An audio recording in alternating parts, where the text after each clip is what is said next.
and the news comes out that San Diego Padres star shortstop Fernando Tatis has a partially dislocated shoulder, the same shoulder that has been giving him fits all season. And the news then came out that in the next 10 days, the decision will be made on whether or not season-ending surgery will be needed. So to recap, the first hour one in this 30-hour saga, the Padres were set to get Max Scherzer and probably be the true winners of the trade deadline.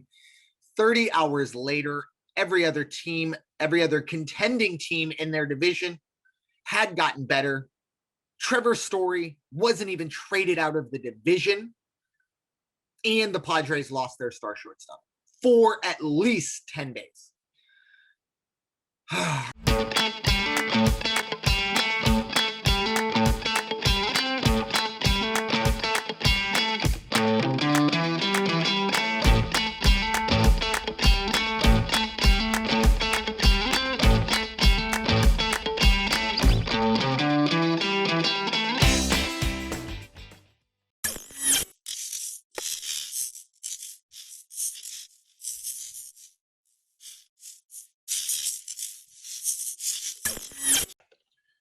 What is up, everyone? Brandon Ferst, aka First Report, representing the First Off the Bench podcast network. Everyone comes off the bench. We are first. Welcome into another edition of the Changeup, and it's a perfect name because after the wild day in Major League Baseball trade deadline, that really is the perfect microcosm for Major League Baseball right now. As much of Changeup as you can with the players, that's what happened. With me today to help me break it down, as always, is my co-host, Bryanna Winner. You can find Bryanna at bwinner12. Bryanna, how you doing today? I have absolutely no words for what has occurred this last week. I'm disappointed. I am upset. I'm sure you are more so than me, but I know we'll get into it. Yeah, this is going to be the podcast of despair for both of us. Oh, well, you are going to go off on a team. Yes, are you not? I am. I'm ready to unleash some fire that has been building up.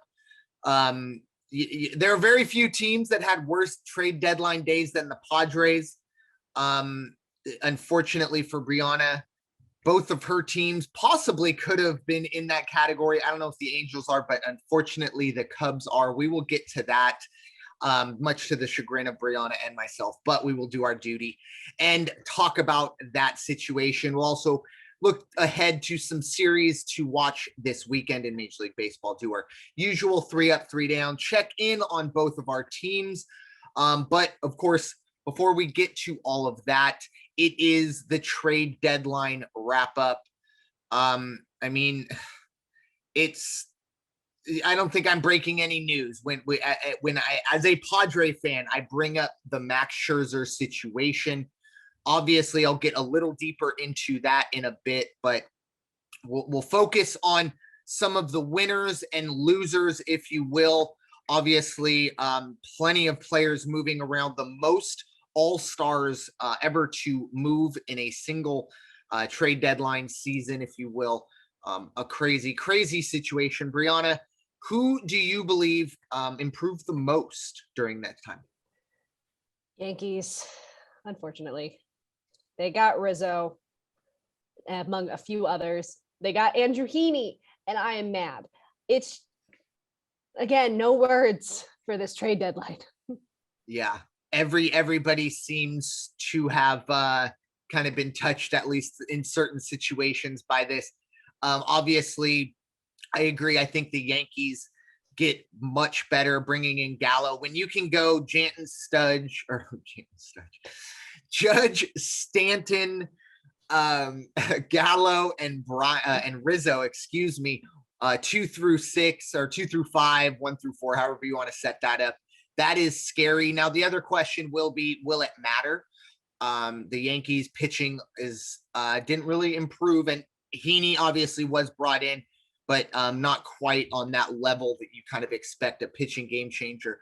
We'll see where he fits into that rotation.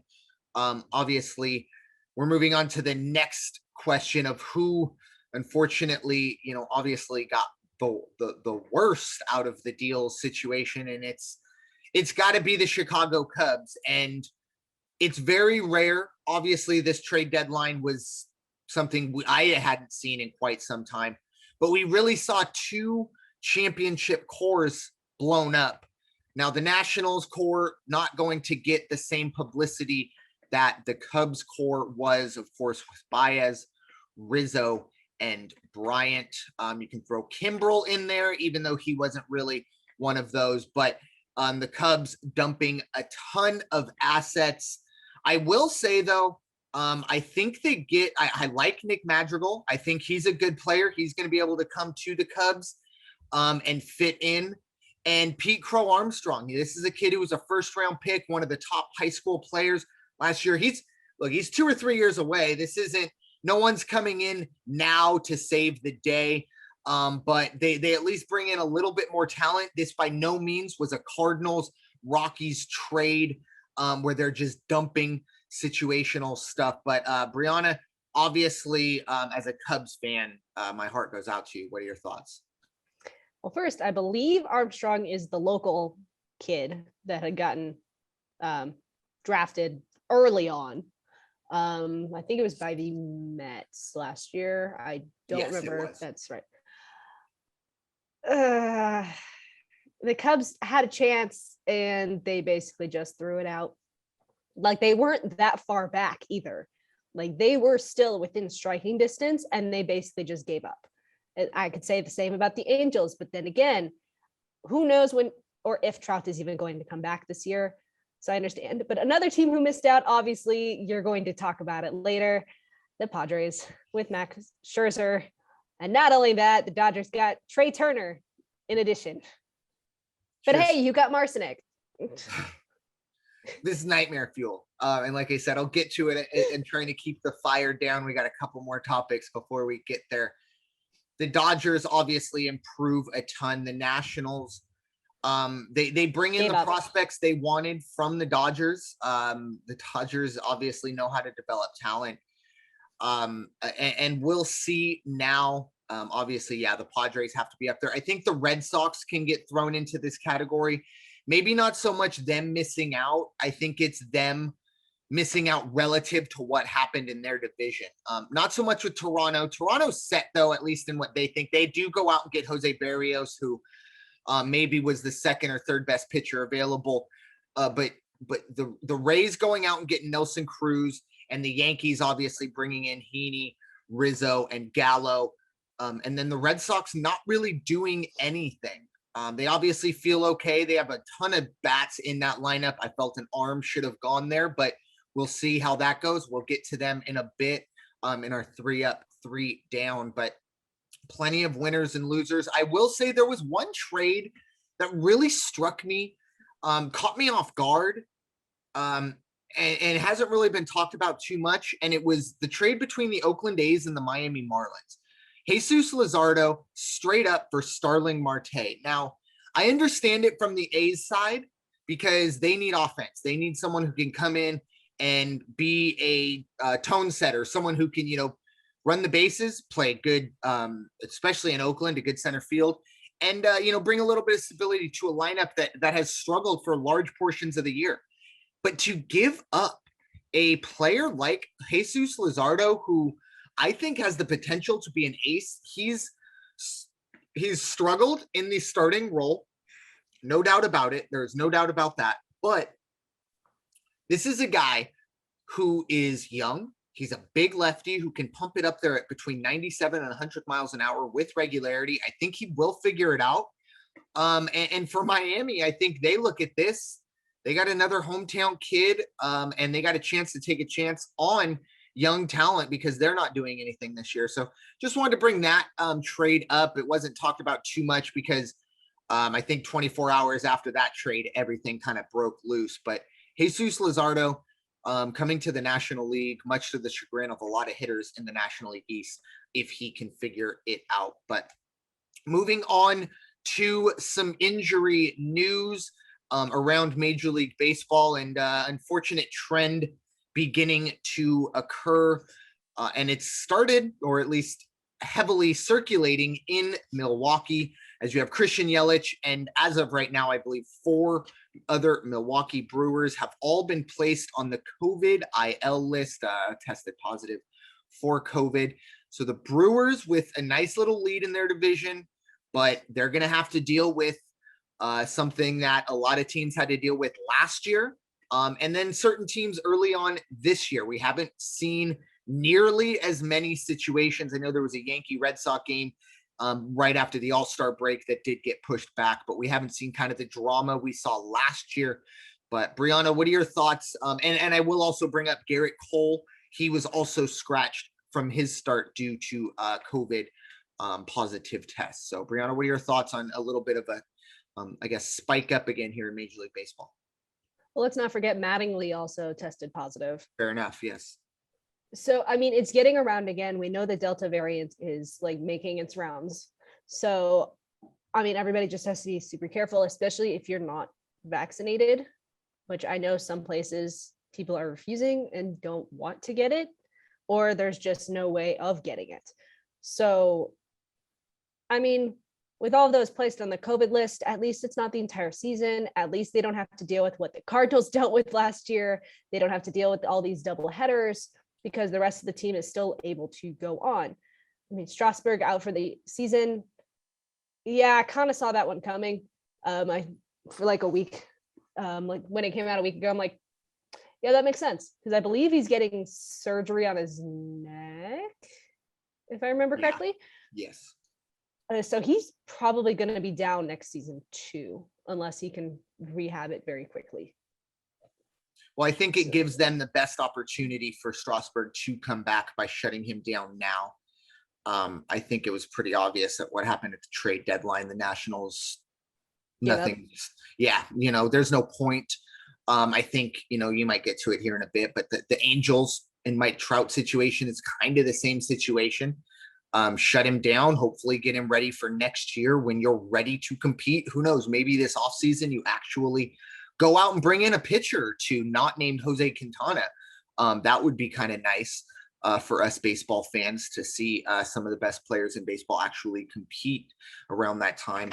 But it's going to be interesting with Strasburg. Obviously, the one thing I will say, it's never been this issue, but he has been able to kind of fight back from injuries. This is a guy who I believe had to deal with multiple surgeries on his arm and came back to win, World Series MVP, and then is still, one of the top pitchers in Major League Baseball when healthy. You have to add that asterisk or that extra little bit. But back to the COVID situation, obviously, I think one of the biggest differences, obviously, is the prevalence of the vaccine.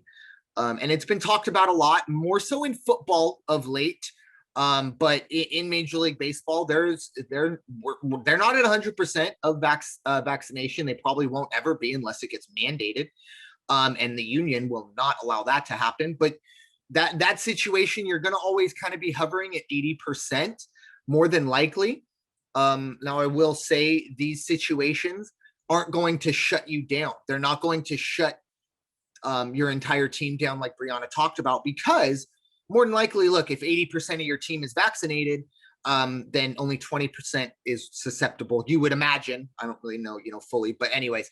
So I don't think we will see those full 10 days where a team has to shut down unless, we're not seeing or something else comes up. But we'll see how that goes. Hopefully, obviously, for the Brewers, they first and foremost, everyone gets healthy or stays healthy, whatever it is. And then the Brewers can, if they do give up their NL Central lead, hopefully it's because of what happens on the field and what's not keeping certain players off of it. But they do have a 7.5 game lead. It's going to take over the Reds. So yeah, it'll take they'll be fine. Borderline crazy stuff. There is still time. There's no doubt about it. And we'll get to the Reds in a bit. But these Brewers are only going to be out at least like 2 weeks. Yeah. So it's not going to do that much damage. Yeah. So moving on to another bit of news. Terry Francona, the Cleveland Indians, soon to be Cleveland Guardians manager, has stepped away from the team for the remainder of the season. due to health concerns. The team, and I don't know if Francona came out yet, but the team was very specific to say this is not a retirement, maybe just more of a leave of absence. Now, it kind of begs the question. Obviously, Terry Francona has had health issues in the past. You wonder if maybe he's taking the rest of the year off in hopes that by the time he comes back next year, everyone on his team will be vaccinated. That's just me kind of spitballing in that situation. But Terry Francona, for my money, still one of the best managers in baseball. And still right now, that's a team that's, it's Shane Bieber, who's been injured a lot, and really not a whole lot else on that team, at least, after they traded Lindor. And they're still, somewhat competitive for at least a wild card spot. But Bryanna, what are your thoughts on Terry Francona? I mean, we've seen this time and time again where managers are leaving for some time to focus on their own health. And honestly, that's the best thing that they can do. They shouldn't have to suffer in silence. They shouldn't have to just continue going. They should be able to have that time to get better so they can live a longer life or be able to do what they want longer. So I think that he made the right decision. I agree. And, you always have to put your own health first and foremost. Baseball, just a game for the most part. And if the Indians, coming out, and once again, soon to be Guardians, have come out and, kind of been specific about this not being a retirement, you have to imagine the Indians have every intention of welcoming him back when he decides to return. And once again, as I have said, definitely one of my favorite managers. As actually one of my first baseball memories was watching baseball with my dad, and he was a big Phillies fan, and it was, of course, Terry Francona as the manager way back in the Veterans Stadium days. But now it is time. This is going to be probably 20 minutes of despair, yelling, hopefully no expletives, but I will not make any promises. But first, we're going to talk about the Los Angeles Angels of Anaheim. Time to step in to the winner's circle. It's a little somber in the winner's circle, but there's always hopefully some positivity somewhere along the lines. Usually it's Shohei Ohtani, but Bryanna, what do you got cooking in the winner's circle? Well, it could be worse. I could be talking about the Cubs. Yeah, that's true.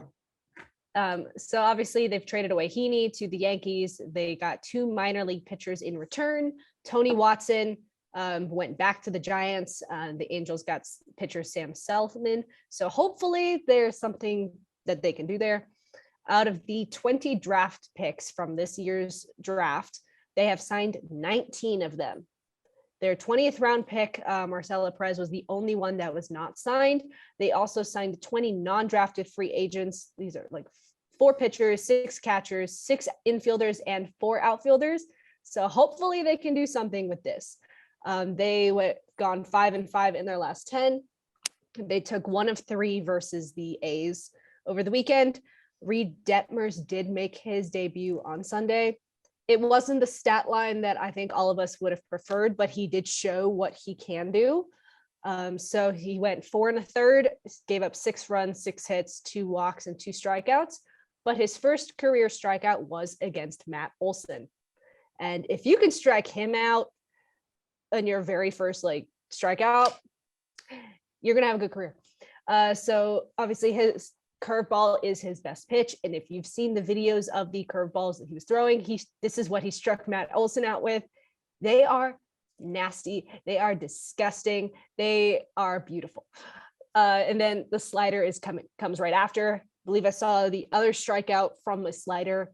So again, this shows that what he's capable of. He did not hold back.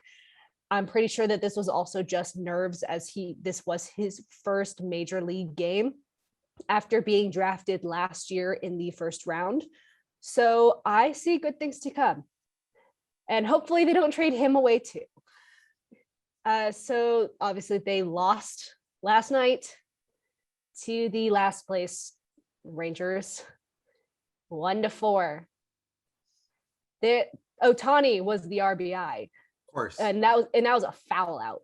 So I don't know. Hopefully they can get their momentum back. but they did also recall Joe Adele, who has been on a hitting streak in the minor leagues. So hopefully he's able to continue that momentum into this second stint in the majors. Obviously, his first stint was during the height of COVID, and it was just the nerves. He didn't get the full season in. He was just doing what he could. So hopefully it's going to be better this time, and hopefully he can stay. Him and Brandon Marsh at least can replace some of the outfielders on day offs, or like if somebody gets injured again, obviously like Trout or Fowler, we'll be fine. Just, I don't think they're going to catch up. They are still in fourth and are currently 4.5 games back of the Mariners. Your turn for your despair. Yeah.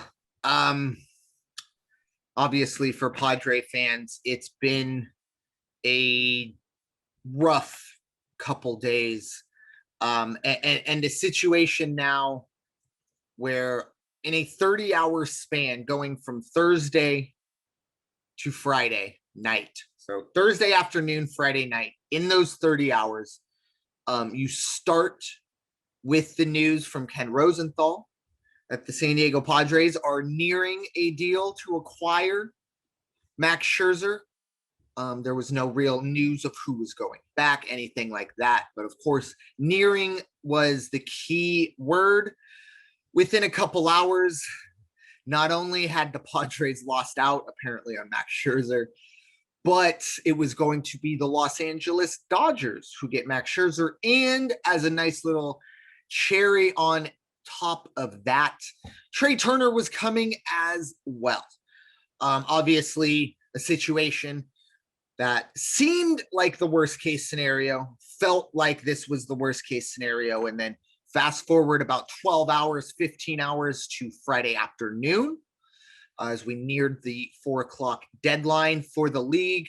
News leaked that the final, I guess, piece of the Cubs kind of dismantling would be heading to San Francisco, and Chris Bryant, of course, the kid who played college ball not more than 10 miles from where I'm sitting as I speak at the University of San Diego, and Chris Bryant heading to the Giants. And once again, the Padre fans felt this is it.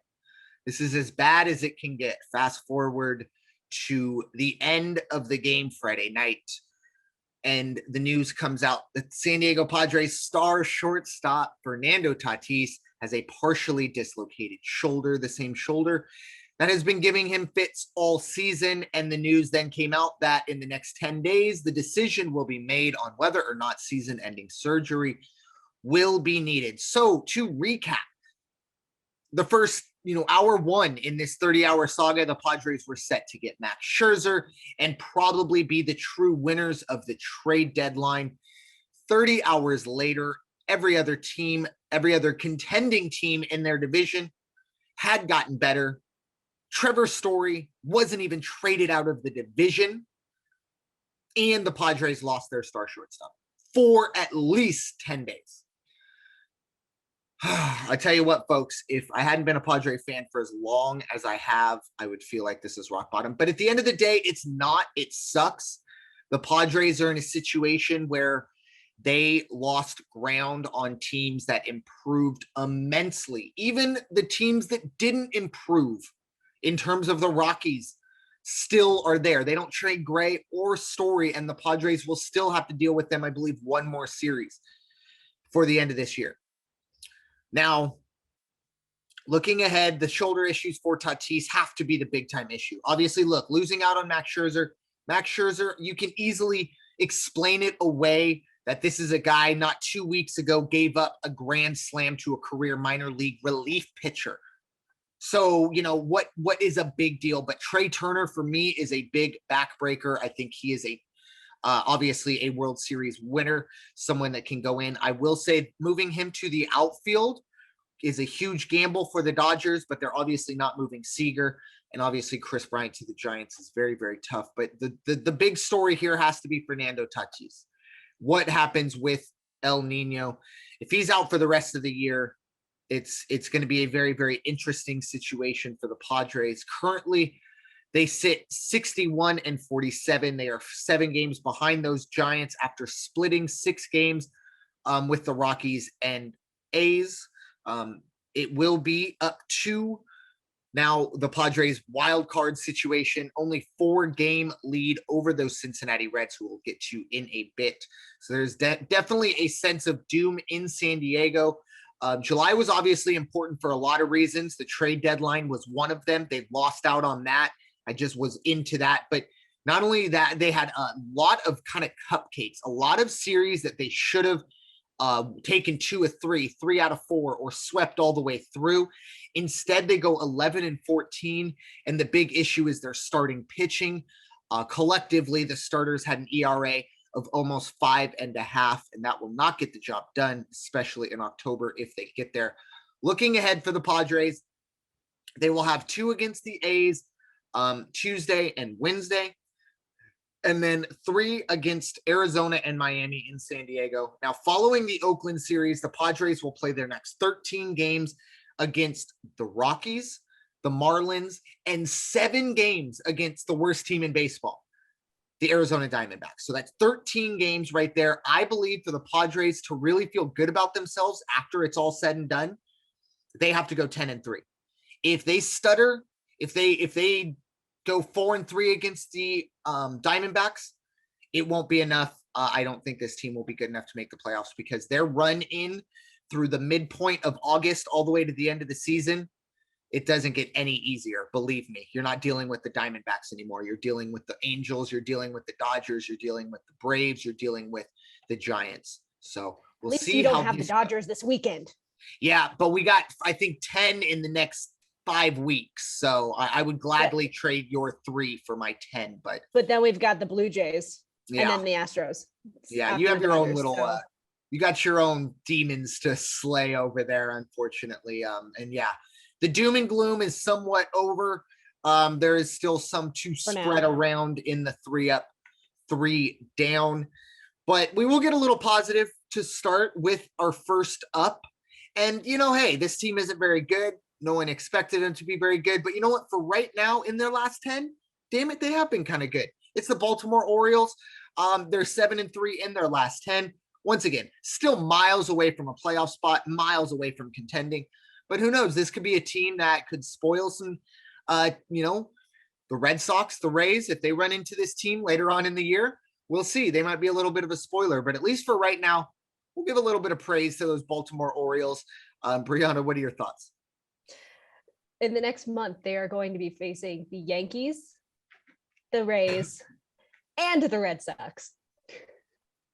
So it should be fun. Yeah. But yeah, they've done the best out of these last 10 games. Nobody else has gone 7-3. Everybody's either 6-4 or lower. So kudos to them. They still suck, but they're not the Diamondbacks. No.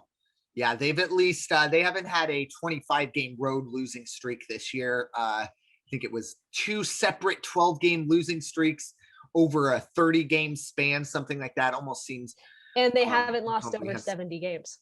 Yeah. Oh, yeah. The Diamondbacks are very close to, I think it was the 2001 Detroit Tigers that lost like 110 games, something like that. But, like we said, the Orioles, I think this is what we expected out of them. I think we all expected the Diamondbacks to be better. Not good, but better than what they are. I think this is kind of what we expected from Baltimore. But like you said, technically right now, over the last 10 games in Major League Baseball, the Baltimore Orioles are the hottest team in baseball. I don't think that will continue after you just kind of said their gauntlet they're going to be dealing with. But what is our first down of the week, Bryanna? The first down is going to be one of those 3 teams that we just mentioned with the Orioles. It is going to be the Boston Red Sox, who were leading the AL East the entire season thus far until this last week. They are now 1 game back of the Rays. Boston is now 2nd in the AL East, and they are 4-6. I believe they're one of like 7 teams that are 4-6 in the last 10. I believe they've lost 4 in a row as well, and kind of pile on top of their inactivity at the deadline where they saw, the Yankees bring in Joey Gallo and Rizzo and Haney. The Rays bring in Cruz.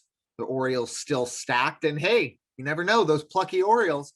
But no, in all seriousness, the Red Sox do have to figure something out, or else they're going to fall a little bit far behind. And, who knows? Are the Yankees a second half team? Can they kind of find the magic and run them down? We shall see. Still a long way to go for both the Yankees and the rest of the Major League Baseball season, over 50 games for a lot of teams. So moving on to the second up of the week, we'll keep it in the East. This time, though, will be the National League East. It is the Philadelphia Phillies who, look, the National League East, pretty much any other division, when you're playing 500 ball like the Phillies are, they're 53 and 53. That is probably going to get you third or fourth place. In the National League East, it's going to get you second place and only 2.5 games back of the Mets. The Phillies are playing good ball. They are kind of trying to distance themselves from the Nationals and the Braves, kind of turn this into a two-team race. The Braves have struggled to get to 500 all season. The Nationals just sold their team off, and the Marlins are the Marlins. So can the Phillies kind of rebound? I will say, we didn't even bring up, well, we did kind of, but the Mets getting Javi Baez to put that infield into his perspective. Now Baez and Lindor in the same infield, that's kind of scary. But the Phillies, they're going to do what they're going to do. 53 and 53. Can they run down the Mets? We shall see. But Bryanna, what are your thoughts on the team from the city of brotherly love? I mean, they're only 2.5 games back of the Mets. They're a game up on Atlanta. I mean, Philadelphia has done really well up to this point. And you got to think, the Mets have lost to Grom for some time. So there is a chance for Philadelphia to overtake the Mets in this division. Yeah. And my friend sent me a picture of Baez coming out of the dugout in a Mets jersey. And I basically told him to stop talking. Blocked. Which will bring us into our down, actually. Take it away. The second down is going to be the Chicago Cubs, not because of their record. It's going to be because of the trade. They have gotten rid of Bryant, who is now with the Giants, Baez, who I just mentioned with the Mets, Rizzo with the Yankees, Marcinick with the Padres, and Kimbrel with the White Sox. I mean, come on. It's been a rough week for me, specifically because of the Cubs. The Angels have nothing to do with it this week. It is the Cubs. They had a chance to make a wild card. They had a chance to make it in the playoff, but they basically got rid of everybody. So I don't know how this is going to go. And then going to the White Sox for a second, how are they still standing? Yeah, they're like the Homer Simpson when he becomes a boxer and isn't a very good boxer, but he just can take so many punches to the head that the other fighters just kind of end up exhausting themselves. It's kind of how the White Sox have been. They do bring in Craig Kimbrel, as you kind of brought up. Had to give up Nick Madrigal and I believe a couple prospects, but for the Cubbies, unfortunately, this all stems from their post combined no-hitter. I believe after that combined no-hitter, they lost 12 or 13 games in a row, essentially fell out of, in their mind, contention, and had a hellacious 24 hours where they dumped everything, as you kind of brought up. Like I said, though, I don't hate what they brought in. Now, you could be frustrated that they did have to blow their core up. That's fine. But once again, we this knew is it was not going to happen eventually, but not like this. Yeah. Well, and I think it was, I mean, for it to happen in that time frame as quickly as it did, definitely. But this isn't a Nolan Arenado situation. I think that the players they got back, it's unfortunate. It's a really sucks that it all seemed to happen in, relative 15-minute time frame. I know it wasn't, but it all seemed to happen really quickly. With all that being said, once again, I think they have a good young, he's far away, I believe, but Ed Howard, I believe is his name. He was one of their first round picks. He's another local kid. So they're trying to build the future. I think he was first round pick last year. Yeah, wasn't he one of the ones in the Little League World Series when I they were about believe to so. when they I believe ran? so. Okay, I okay. definitely know he's a Chicago kid. But once again, we're 3 or 4 years away from these kids making a difference. We'll see how it goes. Obviously, David Ross is kind of ironically one of the last guys there, and he's not even playing anymore. But for the Cubs, multitude of ways looking down, and I think for the fans, it's got to be. I can't even imagine. I've obviously never had a championship baseball team, but to wait as long as you did, and then 5 years later, it's done. I mean, I think all baseball fans expected multiple championships or at least multiple World Series appearances from the Cubs.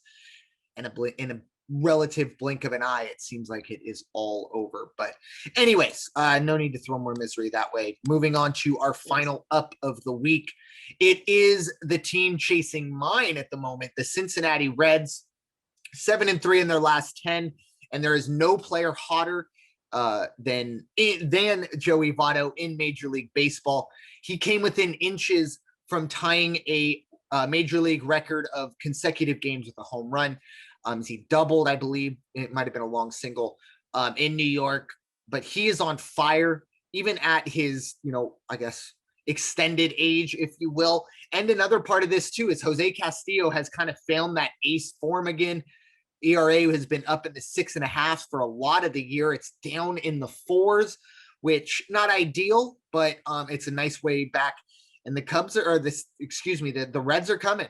This is a team that's red hot, and they're going to try and take advantage as much as they can of the Brewers situation with their COVID time. But Bryanna, what are your thoughts, Cincinnati Reds situation?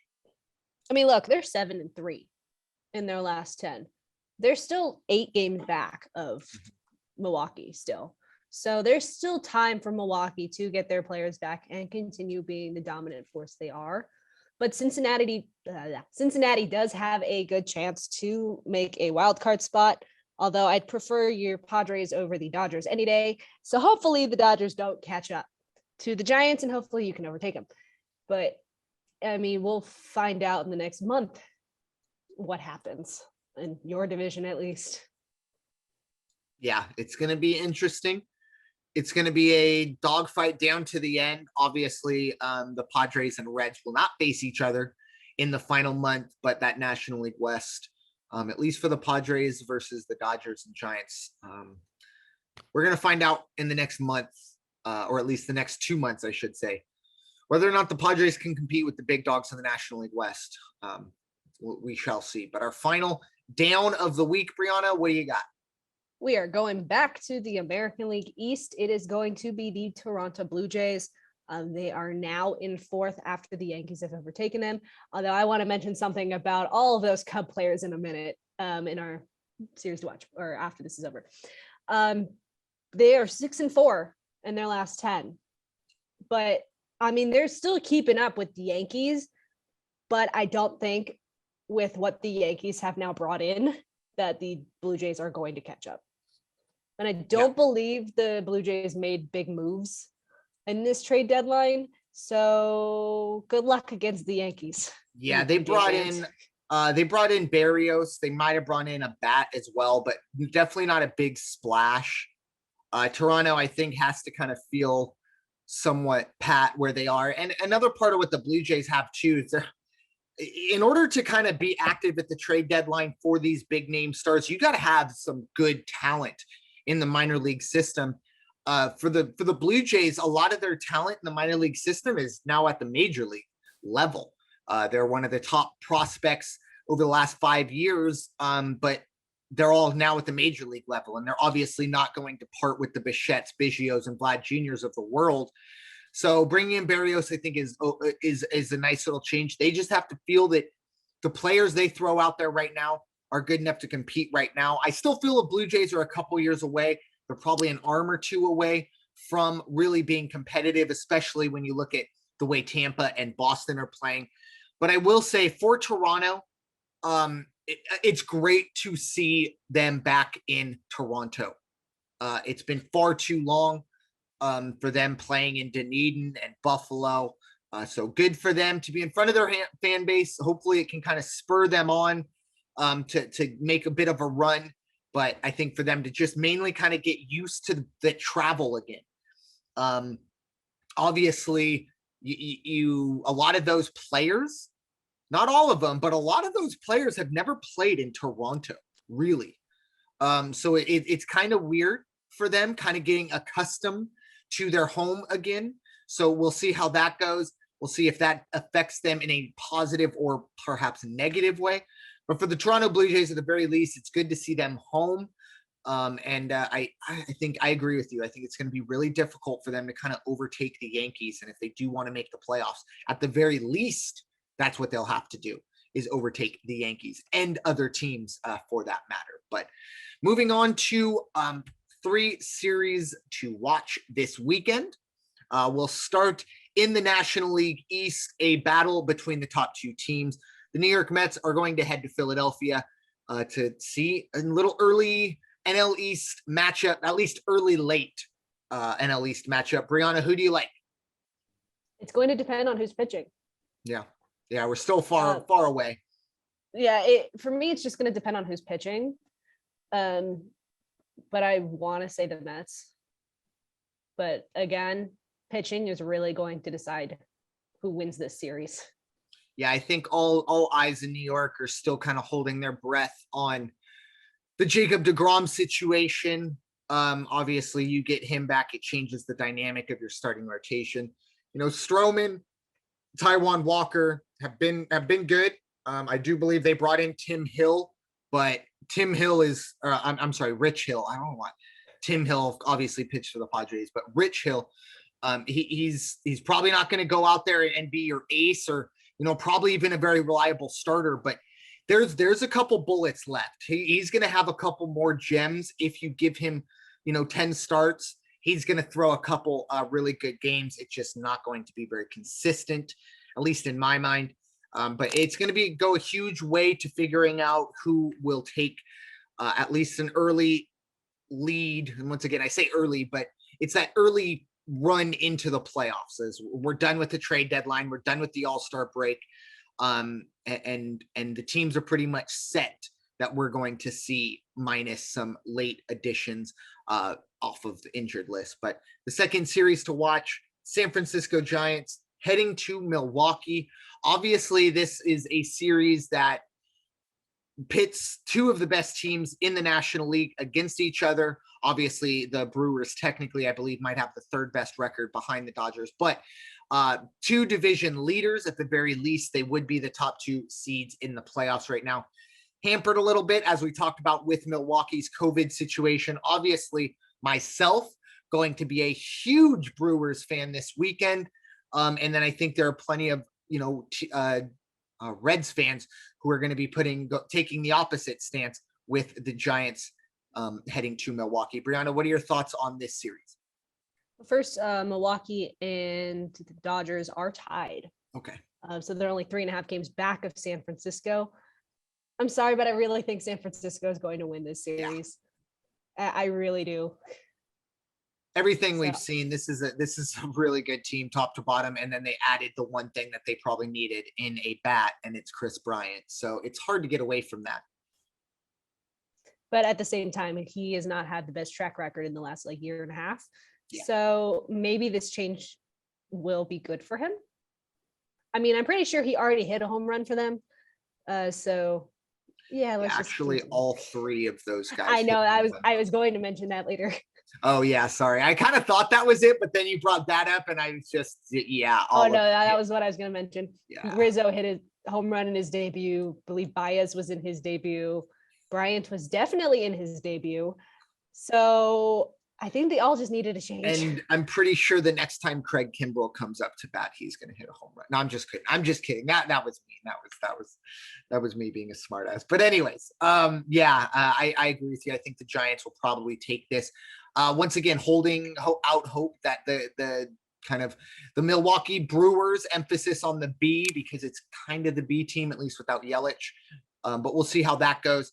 And the final series to watch is the Windy City series. Obviously, the White Sox will head to the the Cubs head to Wrigley. Obviously, there are going to be a lot of Cubs fans who are scratching their heads when they bought these tickets a couple months ago. Did not expect to see this team out there, or at least not this team. Bryanna, what are your thoughts on the Chicago series? Comes down to the series. It's going to be the White Sox. Even with all their injuries, the Cubs are not going to be able to win this, especially after what they just did. I have no hope for the Cubs the rest of the season. The Cubs don't have any hope. So if you try to get me to root for the Cubs this year, the rest of the year, it's not happening. There's no way they're catching up now. No, it's done and dusted. I think they've obviously acknowledged it in the fire sale that they had. It is what it is for them. It's the bed that they laid in. And once again, I'll keep kind of reiterating it. It's unfortunate. The time frame of it sucks. It's still very raw, but I do think that they got some players back. Maybe could have gotten more if this happened in the offseason. Who knows? And it wasn't up against a deadline. But for the Cubs, or I'm sorry, for the White Sox, I should say, they have to look at their situation and feel really, really good. Obviously, they've had all the situations of injuries, but they got Eloy back. So that's kind of a situation where they obviously didn't make a trade for a big bat, but getting Eloy Jimenez back after he's been out all year kind of acts the same way. And they obviously bolster their bullpen with arguably the best bullpen arm available in Craig Kimbrell. We'll see how this goes. I think that the AL Central is essentially wrapped up, similar to the National League Central. Once these next few weeks for the Brewers come through, but the White Sox, I don't think they slip up. I agree with you. The Cubs are in a situation where I think they're going to have a lot of negative energy in that building this weekend. Obviously, I believe this is their first. This will be, maybe they're playing at home this week, but if not, this is their first time back at Wrigley since the sale, if you will. I mean, I think that's just kind of how it has to be referred to. I do feel like there's going to be a lot of negative energy in that stadium. And for those fans, it's their right and it's their opportunity to express their frustrations at the situation. But once again, I do think for the overall long-term stability of the Cubs, they had to do what they had to do, and they did it. It is what it is. I know the Rockies. I'm looking at the Rockies. I still can't believe they didn't trade Trevor Story. And I know that the Nolan Arenado deal was a disaster, but I mean, I'm not saying pay somebody $50 million to take Trevor Story. I'm just saying take a couple prospects. But anyways, final thoughts, Bryanna, for a changeup that we tried to make as somewhat positive as we could. I feel like you put that Windy City matchup in there just to piss me off. I feel like you did it just a little bit. I wouldn't say now, not to piss you off, maybe to pull you down to my level, the misery loves company situation. I mean, you can attest to this. I was a ball of fire. I was ready. I was heated. Oh, I thought you were gonna go off worse on the Nats. Yeah. Oh, and believe me, if we would have recorded Friday or even Saturday, it would have been. I've had time to digest it. I've had time to look in the mirror and remind myself that as a Padre fan, this is still the best team and the best future the Padres have ever had. I had to kind of woo-saw, bring myself down. But no, I think I didn't do it purposely. It might have been maybe a subconscious thing. And I've been in misery all year. I was going to do the Angels, Dodgers, but I felt like maybe that would have been kind of, picking on you. I don't know. I just kind of wanted to talk about, I like these little Windy City matchups.